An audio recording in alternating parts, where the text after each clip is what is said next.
Hello gamers, it's your favorite weekday holiday, Tuesday. You rush home from work, gather the rest of your supplies, crack open a Mountain Dew Voltage, and you're ready for Reset Day.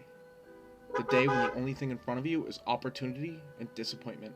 Because no, you're not a Giga Chad M+ raider, not even a try-hard heroic raider.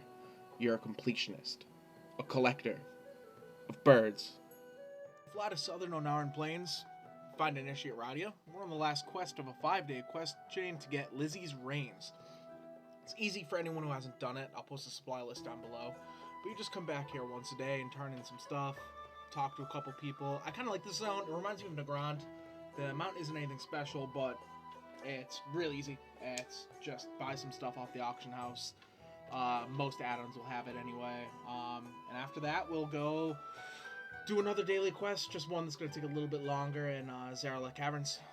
And but before we do that, we want to mount up and give it a little wiggle. So the next quest we're going to do is at Glimmerrog in southernmost Zarla Cavern. There's a few prerequisite quests, and then a daily opens up the NPC Brigul, which is tied to a faction called Glimmerrog Racer. You can only do one quest a day, which most of them are your basic kill stuff, collect stuff, although there's an annoying daily where you have to ride a snail back to the main town. Also, if you show them level 25 snail pets, you'll get an extra 100 rep per. 1 drops from a rare, 4 are from Protoform Synthesis in Zereth Mortis, 1 is from inside the Eternal Palace raid, 6 can be found out in the wild, 1 is purchased from a rep vendor, and 1 is done by completing an achievement in High Mountain. Without any of the pets, it'll take you 4 weeks exactly to get the highest possible rep, or with all of the pet bonuses, it will only take you 13 days.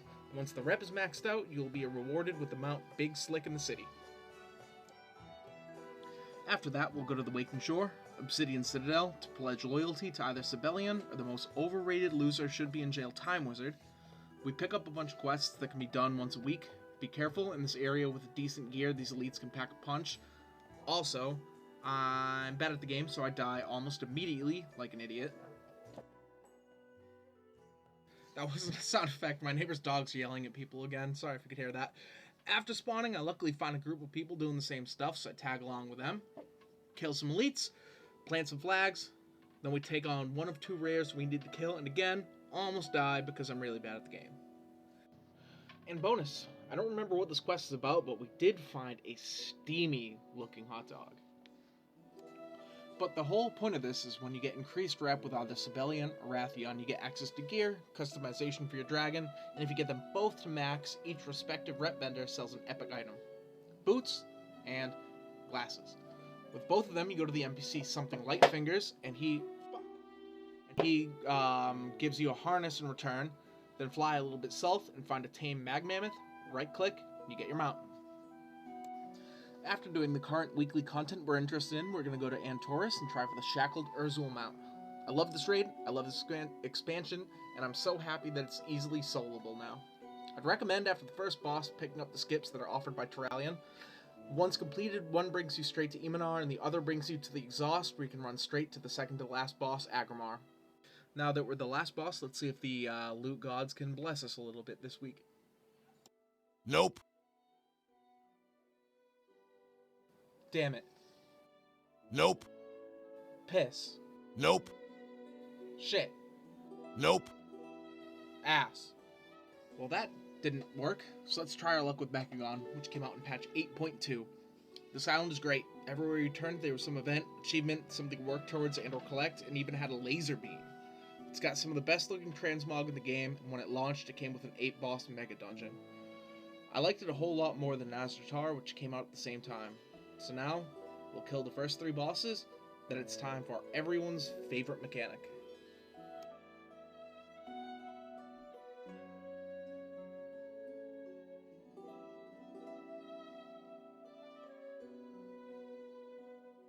This boss also drops a mount, so let's see if we can unscrew ourselves.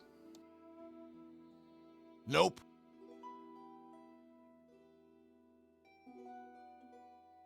Nope. Nope. Nope.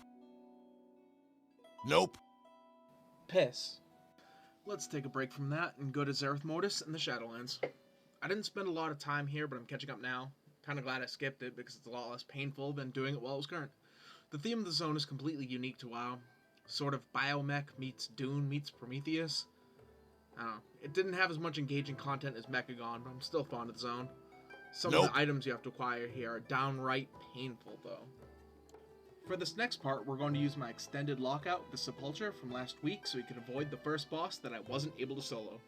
Once you're past him, you can invis-pop past some mobs, then you take a portal to the Ephemeral Plains and kill Taskmaster Z-Pro.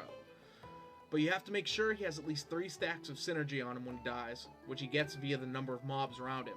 If you did that successfully, you will auto-loot a security override orb, which you can use to unlock a high-value cache to obtain a Mothforged bridle that you will need to create some of the mounts in the zone-specific profession, Protoform Synthesis. My item level is around 420, and I got really close to soloing the boss. I'm sure most of you watching could do so with ease. After that, we're going to the spawn point to mindlessly kill mobs for an hour to collect enough Genesis motes to craft a Protoform mount.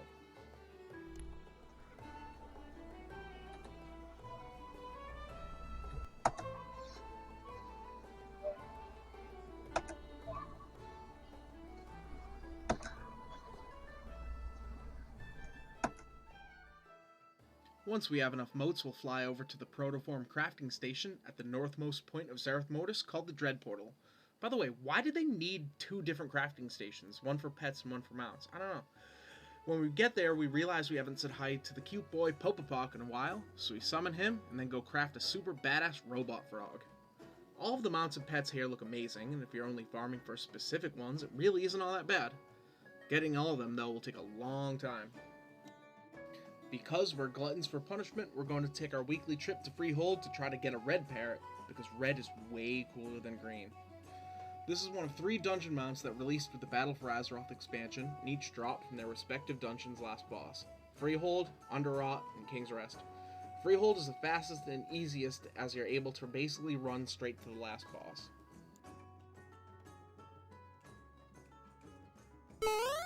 Now please, please, I've been farming this boss every year for like 2 weeks, Blizzard, I'm begging you.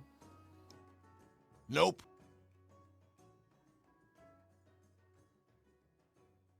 Nope. Nope. Nope.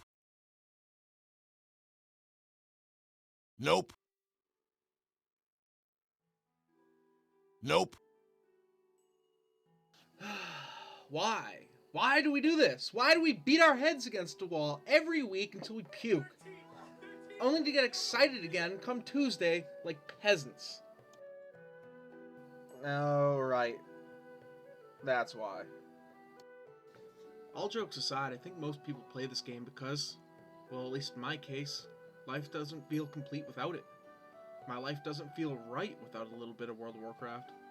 Now, there's times when I've played a lot, times when I didn't, times when I stopped for years, and years where I never stopped. We all know people who've quit this game for good, but the majority of us always come back, be it for an hour, a week, or to get sweaty on Hardcore Classic. There's an immeasurable, intangible joy that comes with being a part of this world that we've all built together. This game feels like home. The New England Grey of Tirisfal Glades, the Mammoth Conga lines in Dalaran, the peaks of stone and spires of Iraq beckoning you closer like the tendrils of Yogg-Saron, the trumpets of the barons echoing a deadly emptiness of burnt weeds and bone tents, the alluring blue shores of Stranglethorn Vale, outlining thick vegetation similar to that of a Monet painting. The thing is... Hey, oh, look, a rare! Nice! If you've made it this far, I really appreciate it. It's the first video I've ever made like this, and I think I bit off a little bit more than I could chew, but I had a lot of fun. If there's one more thing you could do for me, just leave me a comment and tell me what you liked, what you didn't like, and maybe I'll see you around for the next one. Thanks again.